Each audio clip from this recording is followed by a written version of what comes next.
Hello everyone, so I am back with one more video. ये video chapter जो हम पढ़ रहे थे 7 क्लास 8 का, उसी का कंटिन्यूएशन में है। आज हम चैप्टर 7 में से एक्सरसाइज 7.2 को डिस्कस करेंगे। वो स्टार्ट करने से पहले मेरे को आपसे कुछ बातें कहनी है, जैसे कि अगर आपने पुरानी वीडियो नहीं देखी है तो पहले आप उसको देख लीजिए, क्योंकि ये कॉन्सेप्ट जो है ये उसी से जुड़े हुए हैं। ये सारी वीडियोस आप लोगों के लिए ही है। अगर किसी को भी मैथ्स के किसी भी चैप्टर में किसी भी क्लास के कोई भी प्रॉब्लम है तो वो मुझे डाउट्स में बता सकते हैं, वो कमेंट सेक्शन में लिख सकते हैं। I will make a video for you definitely. आपके लिए भी मैं एक वीडियो जरूर बनाऊंगी। सो आज की क्लास में हम स्टार्ट करते हैं एक्सरसाइज 7.2। एक्सरसाइज 7.2 कुछ चीज़ों को डिस्कस करती है। लास्ट एक्सरसाइज में हमने पढ़ा था परसेंटेज और रेशो के बारे में। न्यू एक्सरसाइज आपको डिस्कस करती है डिस्काउंट और टैक्स के बारे में। अब वर्ड्स थोड़े बड़े बड़े हैं, लेकिन फिर भी हमें इनकी मीनिंग पता है। बहुत ही इजी है, इसमें कुछ भी नया नहीं है, सब कुछ पुराना है। बस एक छोटी सी बात आपको पता होनी चाहिए। देखिए, जब भी हम डिस्काउंट की बात करते हैं तो आप जानते हैं, आप जब शॉप्स पे जाते हैं तो हमारा फर्स्ट क्वेश्चन क्या होता है। जब भी कोई चीज़ हमें पसंद आ जाती है, हम फाइनलाइज करने वाले होते हैं, बिलिंग की बात आ जाती है, तो हम पूछते हैं कि भैया आप डिस्काउंट कितना दोगे, है ना? पूछते हैं कि नहीं? बिल्कुल। तो डिस्काउंट हम क्यों पूछते हैं? क्योंकि ये वो प्राइस है जो रिड्यूस होगा। यानी कि अगर मैंने कोई चीज 500 रुपीज की पसंद की है, ओके, और अगर इस पे वो मुझे कुछ भी डिस्काउंट दे रहे हैं तो इसका प्राइस कम हो जाएगा, मुझे ये थोड़ा सा कम सस्ता पड़ेगा, है ना, मुझे ये थोड़ा कम रेट में मिल जाएगा। तो ऑब्वियसली इसलिए सारे जितने भी कस्टमर्स हैं वो हमेशा पूछते हैं कि डिस्काउंट आप देते हैं कि नहीं, या देते हैं तो कितना देते हैं। कई बार तो हम इस बात पे भी डिस्कस करने लग जाते हैं कि भैया उस शॉप पे तो ज्यादा मिलता है, यहाँ तो आप तो कम दे रहे हैं, है ना। तो डिस्काउंट वो चीज है जो रिड्यूस करता है प्राइस को। अब सेकंड चीज जो हम यहाँ पर डिस्कस करने वाले हैं वो है, अच्छा फर्स्ट तो था डिस्काउंट,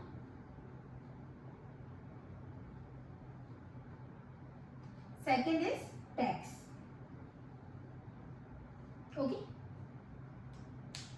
टैक्स क्या होता है आप सब जानते ही हैं कि हम कहते हैं कि हमें टैक्स भरना है। आपके मम्मी पापा टैक्स भरते हैं, है ना। वो कहते हैं कि इस साल तो इस मंथ में तो टैक्स आ गया है, हमें टैक्स भरना है। तो टैक्स क्या है? ऑब्वियसली ये कुछ एक्स्ट्रा मनी है जो हमें पे करना पड़ रहा है ना। यानी कि अगर यही 500 रुपीज की चीज पर अगर मुझे टैक्स भी देना पड़े तो इसका मतलब मेरा ये जो अमाउंट है ये बढ़ जाएगा। हो सकता है अगर मुझे इस पर 10 रुपीज का टैक्स देना पड़े तो अब ये चीज मुझे 510 रुपीज की पड़ेगी। ठीक, तो डिस्काउंट और टैक्स दोनों एक दूसरे के ऑपोजिट है। जहां पर डिस्काउंट हमारे लिए चीज को सस्ता बना देता है, डिस्काउंट क्या करेगा? 500 रुपीज में शायद 10 रुपीज कम करवा देगा, है ना।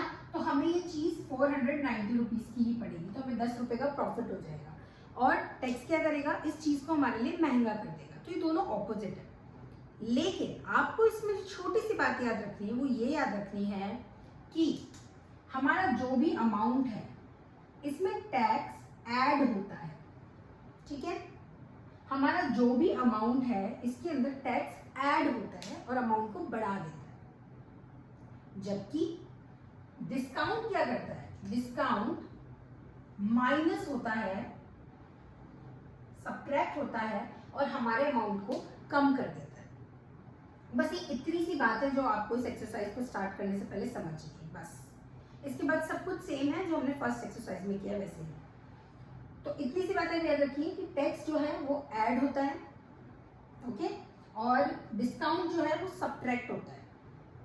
इसके बाद 2-4 चीजें और हैं जिनसे आप फैमिलियर होंगे, और अगर नहीं भी हैं तो मैं अभी आपको बता देती हूँ। देखिए, जब भी कोई एक चीज हम खरीदने जाते हैं, जैसे कि ये टॉफी है जो मैं खरीदने जाना चाहती हूँ, ओके, या मैं खरीदना चाहती हूँ। इस टॉफी को आप हमेशा ऐसा सोचिए जैसे आप एक शॉपकीपर है ना, आप बेच रहे हैं, आप शॉपकीपर हैं। तो अगर मैं शॉपकीपर हूँ तो जब मैं इस चॉकलेट को खरीद के लाई थी तो मैंने कुछ पैसे दिए होंगे, मुझे फ्री में तो नहीं मिली होगी, है ना। आप एज्यूम कीजिए कि मैं शॉपकीपर हूँ। तो जब मैं खरीदने गई थी तो मुझे ये चीज जिस प्राइस पे मिली उसको कहते हैं कॉस्ट प्राइस, ओके। मुझे जिस प्राइस पे मिली उसको कहते हैं कॉस्ट प्राइस। अब क्योंकि मैं शॉप पे बैठी हूँ तो मैं इसको बेचना चाहती हूँ, मैं इससे कुछ प्रॉफिट कमाना चाहती हूँ। ऐसा तो नहीं होगा कि अगर मैं इसको 5 रुपीज में लाई हूँ तो मैं इसको 5 रुपीज में ही बेच दूँ, है ना, ऐसा तो नहीं होगा। क्योंकि मुझे तो इससे कोई बेनिफिट ही नहीं हुआ, कुछ प्रॉफिट ही नहीं हुआ, मेरे को तो नुकसान हो जाएगा, क्या फायदा मुझे, इतनी मेहनत मैं क्यों करूँ। तो इसलिए जब भी मैं एज ए शॉपकीपर इसको खरीद के लाऊंगी तो ये मेरे लिए होगा कॉस्ट प्राइस। अब जब मैं इसको बेचूंगी तो मैं ऑब्वियसली इसको थोड़ा सा ज्यादा प्राइस में बेचूंगी। मान लो मैं इसको 7 रुपीज में बेच रही हूँ, तो मुझे कितने रुपीज का प्रॉफिट हो रहा है, 2 रुपीज का। ठीक है, अब इतनी लालची भी नहीं हूं ना कि कुछ ज्यादा ही बेच दूं। ठीक है, तो ये जो अमाउंट है, जिस अमाउंट पे अब मैं इसको बेचूंगी, इसको कहते हैं सेलिंग प्राइस।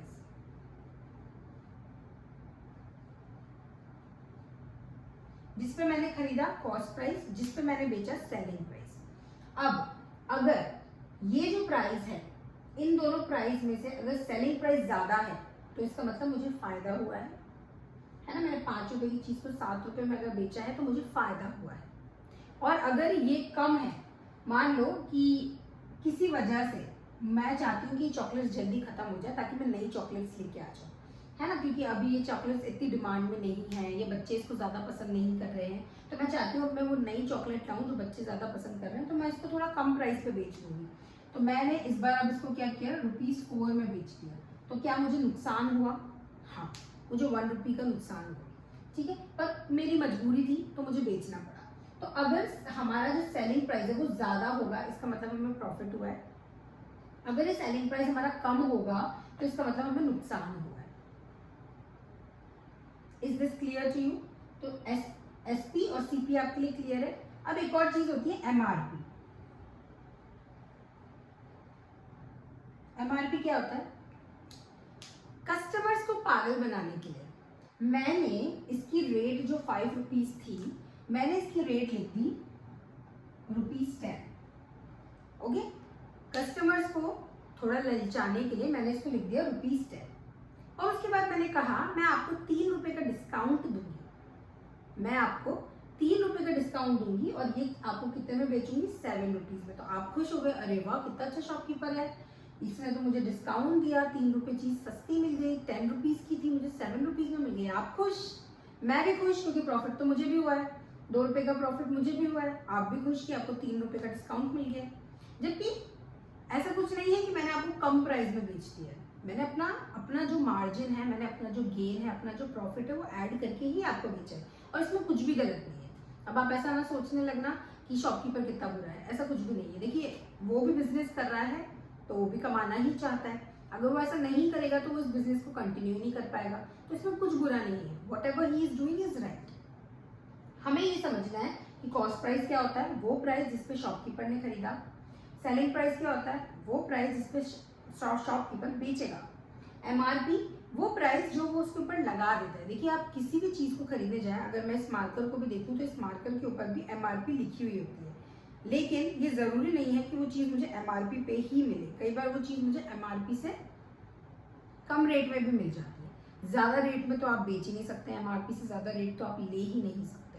पर हाँ, एमआरपी से कम रेट शॉपकीपर पर डिपेंड करता है। कई बार शॉपकीपर एमआरपी पे ही बेचते हैं कि जो लिखा है हम तो वही लेंगे, कई बार उससे कम में भी दे देते हैं। तो ये शॉप टू शॉप डिपेंड करता है। क्या और कोई चीज़ है जो आपको पता होनी चाहिए? मेरे ख्याल से नहीं। इस चैप्टर को, इस एक्सरसाइज को करने के लिए आपको सीपी, एसपी, एमआरपी, डिस्काउंट और टैक्स इतना पता होना चाहिए। बस ये पता होना चाहिए कि टैक्स ऐड होता है, डिस्काउंट माइनस होता है। इतने में हमारी एक्सरसाइज कंप्लीट हो जाएगी। So are you ready? Are you ready for this exercise? Say yes और no? Yes, very good. So let's start. Okay, exercise 7.2 हम यहाँ लिख देते हैं। Exercise 7.2. Okay. So the first question is, during a sale, a shop offered a discount of 10% on the marked prices of all the items. What would a customer have to pay for a pair of jeans marked at ₹1,450 and 2 shirts marked at ₹850 each? कुछ समझ में नहीं आया? कोई बात नहीं. A shopkeeper offered a discount of 10%. So, question 1, discount that the shopkeeper is offering is 10%. Now, he is offering this discount on jeans, which is of rupees. What is the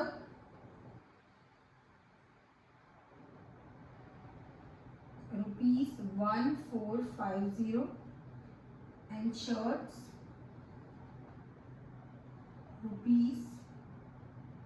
₹580 each. He want to buy 2 shirts and we have to find out what would a customer have to pay for a pair of jeans marked at rupees itna. So these two are the marked prices, MRP.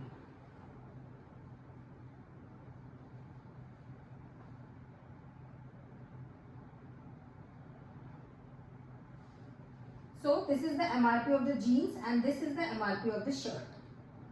Is it clear? इतना 10% discount दे रहा है ये shopkeeper हमें, तो जो भी हम खरीदेंगे उसमें हमें 10% डिस्काउंट मिलना ही है। अब आप सोचिए कि ये और ये, अच्छा ये हमें 2 शर्ट्स खरीदनी है, ठीक है, ये एक शर्ट नहीं है, 2 शर्ट्स की एमआरपी है, लेकिन 850 ईच, मतलब एक शर्ट 850 रुपीज की, तो 2 शर्ट्स कितने की हो गई, मल्टीप्लाई बाय 2। तो अगर हम देखें तो ये कितना हो जाएगा, आप इसको साइड में मल्टीप्लाई करके देख लीजिए, 2 zeros are 0, 2 5s are 10, 2 8s are 16, carrying add करेंगे तो 17, तो ये हमारा हो गया इतना, 1700 की हमारी शर्ट्स हो गई हैं। अब हमें निकालना है, ये तो एमआरपी है, डिस्काउंट के बाद ये चीज हमें कितनी मिलेगी, हमें कितने पैसे देने पड़ेंगे, ठीक है। तो हम पता कर लेते हैं, पहले तो टोटल एमआरपी,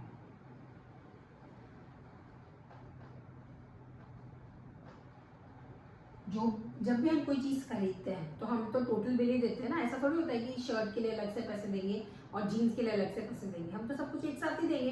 तो हम ऐड कर लेते हैं कि हमने टोटल सामान कितने का खरीदा, तो हमने खरीदा 1450 की जीन्स और 1700 की 2 शर्ट, ओके। इसको साइड में रफ में अगर आप ऐड कर लेंगे तो आपको पता चल जाएगा टोटल कितना हुआ, 7 + 14 11 3150, ओके। सो ये इतना अमाउंट है जो आपको देना है, लेकिन उन्होंने कहा था वो आपको 10% डिस्काउंट भी देंगे, तो हम निकाल लेते हैं इसका 10% कितना होता है। तो कल जब हम कर रहे थे परसेंटेज के क्वेश्चन, तो मैंने आपको एक बहुत ही इजी सी लाइन बताई थी, 10% ऑफ समथिंग इज दिस, है ना, ये 10% ऑफ समथिंग। तो अगर हमें निकालना है इसका 10%, तो हम वही लाइन लिखेंगे, 10% ऑफ 3150। अब इसको सॉल्व करना मैंने आपको बताया था, 10 तो 10 रहेगा, परसेंटेज नीचे 100 बन जाएगा, ऑफ मल्टीप्लाई बन जाएगा और यहाँ पर 3150 आ जाएगा। 0 से 0 काटना मैंने आपको बताया था, न्यूमरेटर डिनोमिनेटर से, न्यूमरेटर का 0 डिनोमिनेटर का 0, न्यूमरेटर का 0 डिनोमिनेटर का 0, तो हमारा आंसर आ गया 315, यानी कि 315 रुपीज का डिस्काउंट आपको इस पे मिलेगा। अब आप इसको माइनस करके देख लीजिए, amount to be paid, or we can write the amount which the customer has to pay like this, है ना। कुछ भी आपका सेंटेंस हो सकता है, आपका स्टेटमेंट आप कुछ भी लिख सकते हो, उसमें कोई प्रॉब्लम नहीं है। अब हम क्या करेंगे, 3150 में से माइनस कर लेंगे 315 को, क्योंकि ये हमारा डिस्काउंट है, ओके। 0 में से 5 जाएगा नहीं, आपको बोरो करना पड़ेगा, तो आपने बोरो किया, ये 4 बन गया, 10 में से 5 किया 5, 4 में से बन गया 3, ओके। अब अगेन 1 में से 3 नहीं जाएगा तो आप बोरो करेंगे, ये बन जाएगा 2, 11 में से 3 जाएगा तो 8 बचेगा, सो ये आपका आंसर है। So the answer is ₹2835। Is it clear? एक बार और समझ लीजिए, डिस्काउंट 10% था, जीन्स की एमआरपी इतनी थी, 2 शर्ट्स की एमआरपी 850 एक की थी, तो दोनों की कितनी हो गई, 1700। ये चीज क्लियर है?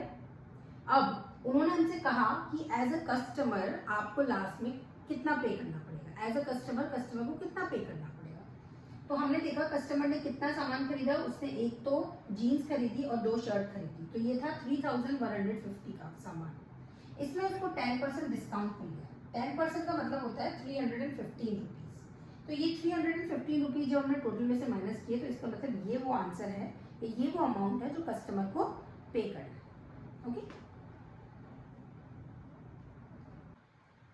So let's start the second question. Question number 2. The price of a TV is ₹13,000.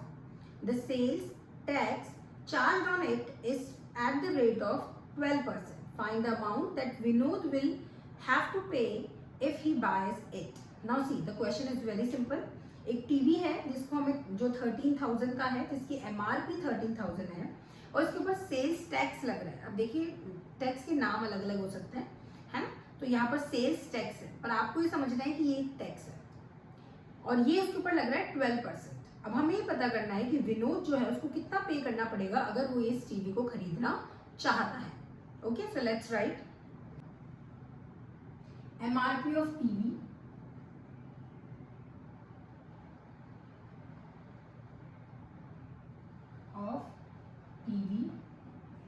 So the MRP is 13,000. Okay. Sales tax to be charged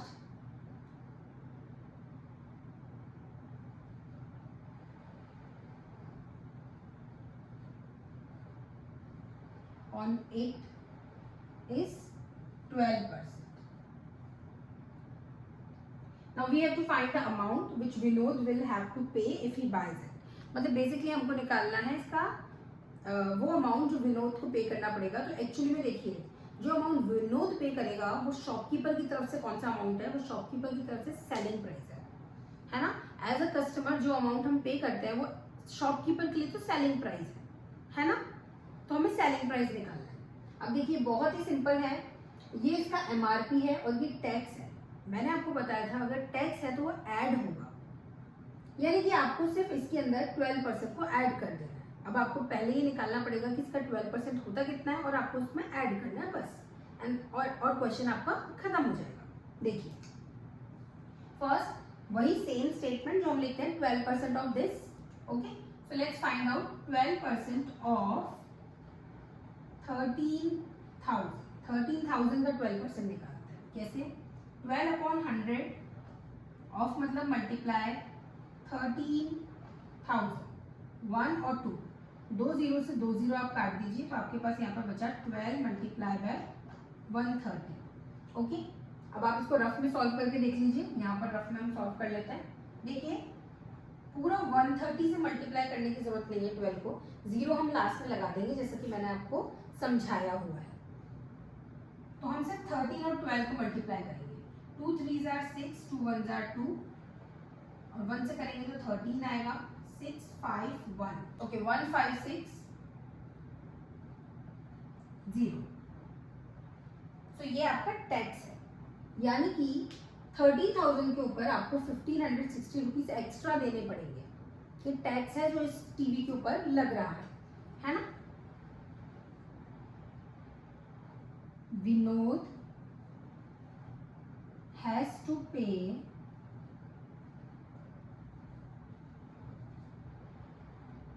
13,000 plus 1560. Okay, इसको आप ऐड करके देख लो. 13,000 प्लस 1560 तो आंसर हो जाएगा 06541. 14,560.